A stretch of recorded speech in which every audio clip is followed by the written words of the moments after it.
The best way to get better at programming is to practice.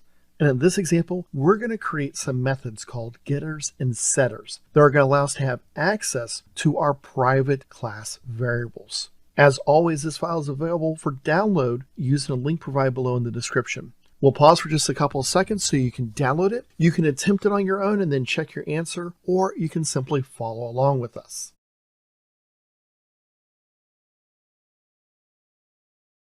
All right, let's get started. You can see here we have example 3. It's a class. You'll notice that we've been building off of our previous 2 examples. We've just updated it to class name example 3. We have our constructors from our previous video that you can check out. And now we want to create our constructors. Any methods for a class need to be within the class braces that you see here, starting on line 26 and going down to line 27. So I'm going to come after my last constructor. So I'm just going to hit the enter key a couple times, come down. I like to have all my properties first, then my class constructors, then my getters and setters. Now you're going to see why we call these getters and setters in just a second. Let's first create a getter, and we're going to get the first name. So what we're going to do is specify our accessor. So this is going to be public. Typically, our getters and setters are public, not always, but typically, and this is going to allow them to have access to that private information. We then specify a return type. This is something our constructors did not have, but we need to have for our getters and setters. A getter is going to return the type of data that the object is. So we're going to get the first name, so this is going to be return type of string.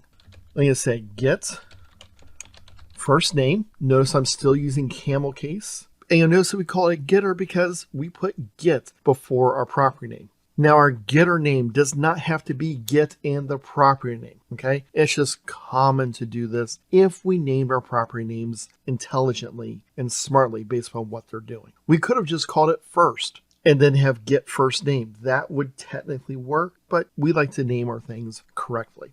Your getter is typically not going to have any parameters. So I have an empty parameter list and then a body. And then I need to simply return this dot first name. And this is all we're doing. Now you might say, well, why do we have something like this? Well, this getter, where it's getting the first name for the person, is because first name is private. Now, if we're just reading that information, which is kind of like what a getter does, that information is pretty safe. However, this is a big however. We need to be careful when we set first name. We don't want to get bad data. So let's create a setter.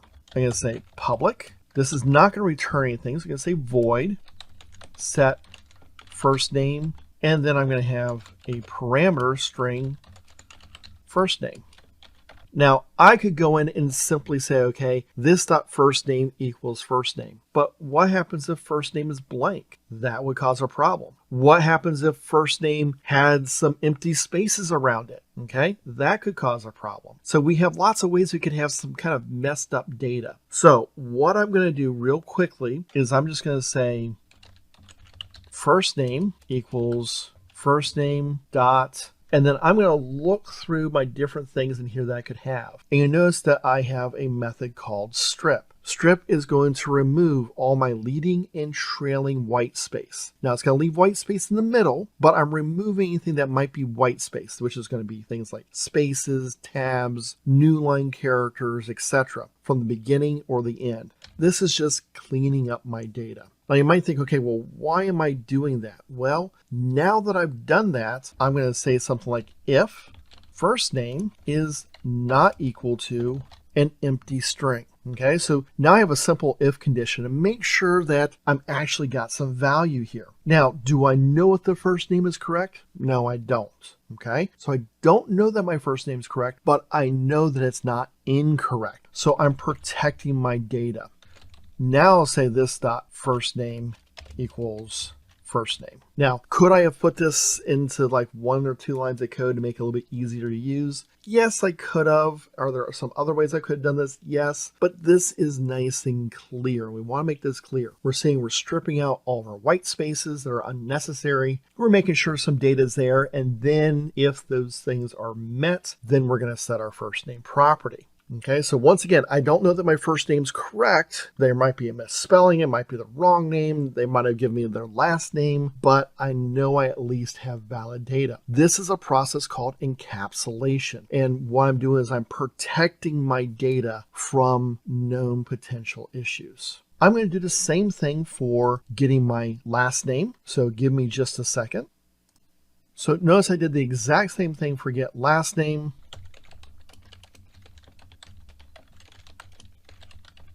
Returning get age, the only thing that's different is I'm returning an integer instead of a string. That's because my age is an integer. Now, because age is an integer, when I set age, I'm not going to go through the process of using strip and stuff like that because that's for strings. However, I know that my age has to be a positive number. So I'm going to simply say if age greater than or equal to 0, this means it's going to be non-negative. This.age equals age. And this is just going to go in and protect my information. I'm doing the proper encapsulation, making sure that my data is relatively safe. Once again, it's not guaranteed to be correct. It's just of the right type. And this is how we're going to typically use our getters and setters inside of a class. Hopefully you found this example helpful. If so, please give the video a like and consider subscribing so you can find more videos on how to get better at programming in Java.